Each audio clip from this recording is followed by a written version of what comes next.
ಇವತ್ತಿನ ಬೆಳಗ್ಗೆ ದಿನನಿತ್ಯ ದಿನಚರಿ ಮಾಡ್ತಕ್ಕಂಥ ಸಮಯದಲ್ಲಿ ಹುಡುಗಗ ಸಂಡಸ್ ಅಂತೇಳಿ ಬಂದಿರ್ತದ, ಮನೆ ಎದುರು ತಂದು ಸಂಡಸ್ ಕುಂದಿರ್ಸಿರ್ತಾಳೆ ನಮ್ಮ ಮಗಳು.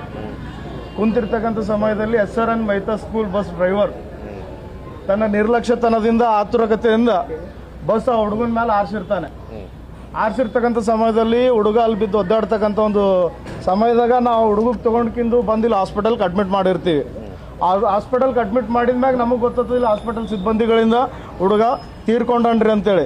ಇದಕ್ಕೆಲ್ಲ ಪೂರ್ಣ ಮೇನು ಹೊಣೆಗಾರ ಯಾರಪ್ಪ ಅಂದ್ರೆ SRN ಮೈತಾ ಸ್ಕೂಲ್ ಡ್ರೈವರ್. ಯಾಕಪ್ಪ ಅಂದ್ರೆ ಅವ್ನ ನಿರ್ಲಕ್ಷ್ಯತನದಿಂದ ಅವ್ರಿಗೆ ಬೇಕಾಗಿರ್ತಕ್ಕಂಥ ಟೈಮಿಂಗ್ ಸೆನ್ಸ್ಲಿಂದ ಅವ್ರಿಗೆ ಜಲ್ದಿ ಹೋಗೋದಿರ್ತದ, ಜಲ್ದಿ ಪಿಕಪ್ ಮಾಡೋದಿರ್ತದ, ಜಲ್ದಿ ಪಾರ್ಗಳಿಗೆ ಬಿಡ್ತದ ಅಂತ ಹೇಳ್ಕೊಂಡಿರ್ತದ. 10 ಫೀಟ್ 20 ಫೀಟ್ ರೋಡ್ ಒಳಗೆಲ್ಲ ಬಸ್ಗಳಿಗೆ ಪರ್ಮಿಷನ್ ಕೊಡ್ತಾರೆ ಇವರು. ಅದೇ ಒಂದು ಸಾರ್ವಜನಿಕರಿಗೆ ಓಡಾಡ್ಬೇಕಾದ್ರೆ ಬಸ್ ಕೇಳೋಕೋದ್ರೆ ಸಾರಿಗೆ ಮಂತ್ರಿ ಬಳಿ ಬಸ್ಗಳಿರಲ್ಲ, ದಾರಿಗಳಿರಲ್ಲ, ರೋಡ್ಗಳಿರಲ್ಲ. ಆದ್ರೆ ಸ್ಕೂಲ್ ಬಸ್ಗಳು ಮಂದಿ ಮಕ್ಕಳ ಮೇಲೆ ಆರ್ಸಕ್ಯೂರಿಗೆ ರೋಡ್ಗಳು ಇರ್ತಾವ, ದಾರಿಗಳು ಇರ್ತಾವ, ರೂಲ್ಸ್ ರೆಗ್ಯುಲೇಷನ್ ಇರ್ತಾವ. ಇವತ್ತು ನಾವು ಮಕ್ಕಳಿಗೆ ನಾವು ಯಾಕೆ ಕಳ್ಕೊಂಡಿವಪ್ಪ ಅಂದ್ರೆ ಇದಕ್ಕೆ ಸಾರಿಗೆ ಸಂಸ್ಥೆ ಏನು ಇವರು ಮಂತ್ರಿಯರ ಅವರು ಕಾರಣ ಮತ್ತು ಡ್ರೈವರು ಕಾರಣ. ಇವ್ರಿಗೆ ಬಸ್ ಎಂಥ ಜಾಗಕ್ಕೆ ಪರ್ಮಿಷನ್ ಕೊಡ್ಬೇಕಂದ್ರೆ ಮಿನಿಮಮ್ 60 ಫೀಟ್ ರೋಡ್ ಇತ್ತಪ್ಪ ಅಂದ್ರೆ ಅಲ್ಲಿ ಸ್ಕೂಲ್ ಬಸ್ಗೆ ಹೋಗಿ ಇವ್ರು ಪರ್ಮಿಷನ್ ಕೊಡ್ಬೇಕು. 10-15 ಫೀಟ್ ರೋಡ್ ಇರಲ್ಲ, ಅದರೊಳಗೆ ಇವ್ರು ಬಸ್ಗಳು ತೊಗೊಂಡು ಸ್ಕೂಲ್ ಬಸ್ಗಳು ತೊಗೊಂಡ್ರೆ ಇಲ್ಲಿ ಮನುಷ್ಯರು ಎಲ್ಲಿ ಓಡಾಡಬೇಕು, ಬಸ್ ಎಲ್ಲಿ ಓಡಾಡಬೇಕು. ಈ ಒಂದು ನಿರ್ಲಕ್ಷ್ಯತನದಿಂದ ಇವತ್ತು ನಮ್ಮ ಮನೆಗೆ ಇರ್ತಕ್ಕಂಥ ಒಂದು ಸಣ್ಣ ಕೂಸನ್ನು ನಾವು ಕಳ್ಕೊಂಡಿದ್ದೀವಿ.